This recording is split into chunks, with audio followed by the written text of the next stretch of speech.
പഠിച്ചുകൊണ്ടിരിക്കുന്ന വിദ്യാർത്ഥികൾ ആരൊക്കെ ഉണ്ടെന്ന് എഴുന്നേറ്റ് നിന്ന് കാണട്ടെ. M.Com വരെ, മാസ്റ്റർ ഡിഗ്രി വരെ ഇപ്പോൾ പഠനത്തിലുള്ള വിദ്യാർത്ഥികൾ, ചെറിയ സ്കൂൾ മുതൽ 5ാം ക്ലാസ് മുതൽ മേളിലോട്ട് M.Com, B.Com, ഇനി അതിനപ്പുറത്തത് PhD എന്തായിരുന്നാലും ഇപ്പോൾ വിദ്യാർത്ഥികളായിട്ടുള്ള ആരൊക്കെയാണ്? നോക്കി സഹോദരന്മാരെ, നോക്കി ഈ സമൂഹത്തിനെ നോക്കി, നിങ്ങൾ ഇരിക്കുന്നവരെല്ലാവരും ഒന്ന് നോക്കി. ഇവര് നമ്മളെ മക്കളാണ്. ഇരുന്നോളി മക്കളെ, ഇവര് നമ്മളുടെ മക്കളാണ്. ശൈത്താൻ ഒരു വലിയ ആയുധം ഇന്ന് പ്രയോഗിച്ചിട്ടുണ്ട്. എന്താണെന്നറിയാമോ?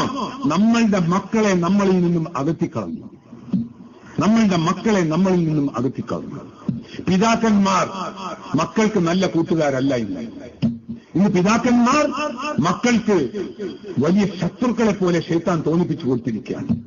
മക്കളോട് പിതാക്കന്മാരുടെ ദൂഷ്യം പറഞ്ഞു കൊടുക്കുകയാണ് ശൈത്താൻ. പിതാക്കളോട് മക്കളുടെ ദൂഷ്യം പറഞ്ഞു കൊടുക്കുകയാണ് ശൈത്താൻ. എന്നിട്ടോ പിതാക്കന്മാർ വെറുതെ മക്കളെ പറ്റി ആക്ഷേപം പറഞ്ഞുകൊണ്ട് നടക്കുകയാണ് ജനങ്ങളുടെ ഇടയിൽ. എന്റെ മോൻ പോയി, മോന് കുറെ ബെടക്ക് ചങ്ങാതികള്, മോന് കുറെ ബെടക്ക് കമ്പനികള്, ഓനത് ഓനിത്. ഇത് ആരുടെ വാക്കാ? ഇത് ശൈത്താന്റെ വാക്കാ. നമ്മളെന്തിനു ഏറ്റെടുക്കണം? ഇല്ല, നമ്മളുടെ ജോലി നമ്മളെ മക്കൾക്ക് നല്ല കൂട്ടുകാരാണ്. അവരെ ഹൃദയത്തിനോട് ചേർക്കണം. മഹാന്മാരായ ഉലമാക്കൾ പറയും, ഉനെ അപ്നാന ഉനെ സംഭാലന.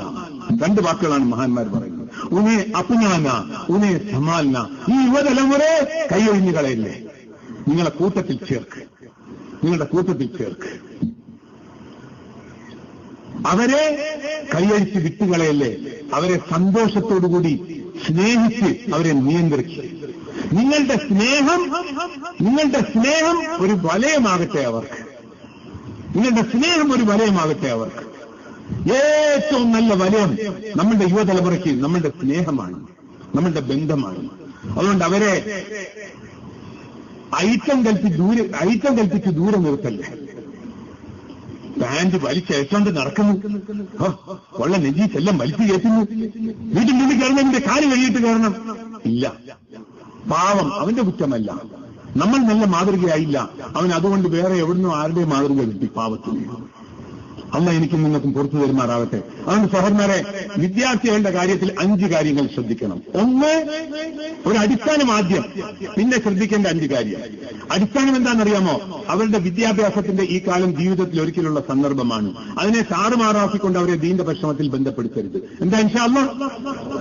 ഓരോ വിദ്യാർത്ഥിക്കും അവന്റെ വിദ്യാഭ്യാസത്തിനോട് കൂടി എത്ര ദീന്റെ പരിശ്രമത്തിൽ അവനെ ബന്ധപ്പെടുത്താൻ സാധിക്കുമോ അത്രമേ ചെയ്യാവൂ. 5 കാര്യങ്ങൾ വിദ്യാർത്ഥികളെ കൊണ്ട് ചെയ്യിപ്പിക്കണം. ഒന്ന്, നമസ്കാരം അതിന്റെ സമയത്ത് ഖളാ ആയി പോകാതെ നമസ്കരിക്കുന്ന ശീലം വിദ്യാർത്ഥികളിൽ ഉണ്ടാക്കാൻ വേണ്ടി പരിശ്രമിക്കണം. രണ്ടാമത്തത്, അവരെന്ത് പഠിച്ചുകൊണ്ടിരിക്കുന്നോ അത് അവരുടെ ജീവിതത്തിലെ ഒരു വലിയ ഉത്തരവാദിത്തമാണെന്ന് അവർക്ക് പറഞ്ഞു കൊടുക്കണം. നിങ്ങൾ ഈ പഠിച്ചുകൊണ്ടിരിക്കുന്നത് ദുനിയാവാണെന്ന് നിങ്ങൾ തെറ്റിദ്ധരിക്കണ്ട. ഇതിനെ ഉപയോഗിച്ച് നിങ്ങൾക്ക് ദീനിന്റെ പരിശ്രമം ചെയ്യാൻ ലോകങ്ങളിൽ പോയിട്ട് എന്നവരോട് പറഞ്ഞു കൊടുക്കണം. ലോകത്തെ അനിസ്ലാമികത്വത്തിന്റെ വലിയ വലിയ കോട്ടകൾ, പോളണ്ട്, ഹോളണ്ട്, പാരീസ്, ആംസ്റ്റർഡാം, ലോകത്തിലെ വലിയ വലിയ വലാലത്തിന്റെ കോട്ടകളിലേക്ക് ഈ ഇന്ത്യയിൽ നിന്നും ആദ്യം ജമാഅത്തുകളെയും കൊണ്ടുപോയത് ഡോക്ടേഴ്സും എഞ്ചിനീയേഴ്സും ലോയേഴ്സും ഒക്കെയാണ്. പാരീസിലേക്ക് ആദ്യം പോയത് അലിഗർ മുസ്ലിം യൂണിവേഴ്സിറ്റിയിലെ ഒരു സ്റ്റാറ്റിസ്റ്റിക്സിന്റെ സ്റ്റുഡന്റാണ്. സ്കോളർഷിപ്പ് വാങ്ങിക്കൊണ്ട് പാരീസിലേക്ക് 64-ൽ പോയതാണ്. അന്ന് പാരീസിൽ ജുമാ നമസ്കാരം പാരീസിൽ നടന്നിരുന്നേയില്ല.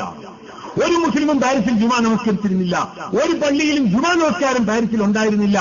ഒരു വിദ്യാർത്ഥി പോയി സ്കോളർഷിപ്പ് കൊണ്ടുപോയി ഇന്ത്യ ഗവൺമെന്റിന്റെ അവിടെ പോയി അദ്ദേഹം യൂണിവേഴ്സിറ്റിയിൽ പഠിച്ചു, കൂട്ടത്തിൽ ദീന്റെ പരിശ്രമം ചെയ്തു. 3 വർഷം കൊണ്ട് അദ്ദേഹത്തിന്റെ ബിരുദവും നേടി തിരിച്ചു വന്നു. അദ്ദേഹത്തിന്റെ പരിശ്രമം കൊണ്ട് ദീന്റെ പരിശ്രമം ചെയ്യുന്ന മുസ്ലിമീങ്ങളെ തയ്യാറാക്കിയിട്ട് വന്നു.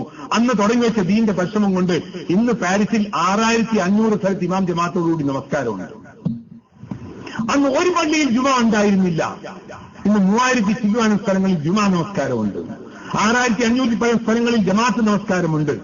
നേരത്തെ പറഞ്ഞ 5 അമലുകൾ കൃത്യനിഷ്ഠയോടുകൂടി ചെയ്യുന്ന 2000 ചില്ലുവാനും സ്ഥലങ്ങളുണ്ട് ഇന്ന് ഫ്രാൻസിൽ. അതാണ് ഫ്രാൻസ്. അതുകൊണ്ട് സഹോദരന്മാരെ, നമ്മളുടെ മക്കൾ ഡോക്ടർമാരാകട്ടെ, എഞ്ചിനീയർമാരാകട്ടെ, വക്കീലന്മാരാകട്ടെ, ആർട്സും സയൻസിലും ബിരുദങ്ങൾ നേടട്ടെ. അവരോട് പറഞ്ഞു കൊടുക്കും, നിങ്ങളുടെ ഈ വിദ്യാഭ്യാസം നിങ്ങളുടെ ദുനിയാവല്ല, ഇത് നിങ്ങളുടെ ദീനാണ്. അതുകൊണ്ട് മക്കളെ, ഇത് ദീനാണ്, ഇബാദത്താണെന്നുള്ള നീയത്തോടുകൂടി പഠിക്കും. ഇത് രണ്ടാമത്തെ കാര്യം. ആ മക്കൾക്ക് നല്ല പ്രോത്സാഹനം നൽകി. ഫസ്റ്റ് റാങ്ക് വാങ്ങണം പോലെ രണ്ടാമത്തേത് വാങ്ങരുത്. കാണുമ്പോഴെല്ലാം വിദ്യാർത്ഥികളോട് രണ്ടാമത് ഉത്സാഹം കൊടുക്കേണ്ട കാര്യം അവരുടെ വിദ്യാഭ്യാസമാണ്. എന്താ ഇൻഷാ അല്ലാഹ്?